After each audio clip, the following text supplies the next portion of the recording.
எங்க படத்துக்கு ஹோம்லயே ஒரு பொண்ணை தேடிட்டு இருக்கோம். எங்க ஹீரோயின் எப்படி இருக்கணும்னு நாங்க நினைச்சோமோ உங்க பொண்ணு இப்படி இருக்காங்க சார். உங்க பொண்ணு எங்க படத்துல ஹீரோயின் நடிச்சா ரொம்ப நல்லா இருக்கும் சார். என்னங்க பொண்ணு படத்துல நடிக்க சொல்லி கேட்டுட்டு இருக்காங்க, பேசாம இருக்கீங்க? இரு படிச்ச பசங்க படம் எடுக்கிறாங்க, நம்ம பொண்ணு நடிச்சா நல்லா இருக்கும்னு பிரியப்படுறாங்க.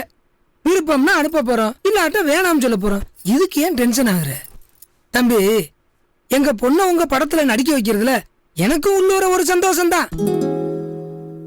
ஆனா என்ன பண்ண தம்பி, 4 நாள்ல நிச்சயார்த்தம், அடுத்த மாசம் கல்யாணம். அப்பா யாரு கேட்டுப்பா நிச்சயதார்த்தத்தை ஃபிக்ஸ் பண்ணீங்க? என் பொண்ணு யாருமா கேட்கணும்?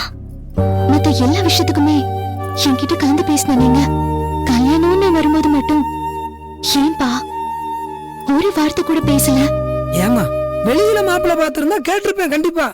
மாப்பிள்ள வேற யாரும் இல்லம்மா, சின்ன பிள்ளையில இருந்தே உன்னை நினைச்சுக்கிட்டு இருக்கிற உன் முறை மாமே சங்கர்மா. ஐயோ அப்பா, அவனை கட்டுறதுக்கு பதிலா நீங்க சொன்னீங்கன்னா நான் சந்தோஷமா தூக்கில கூட தொங்குறேன். ஏங்க அதுக்கு முன்னாடி எங்க படத்துல நடிச்சு கொடுத்துருங்களேன்.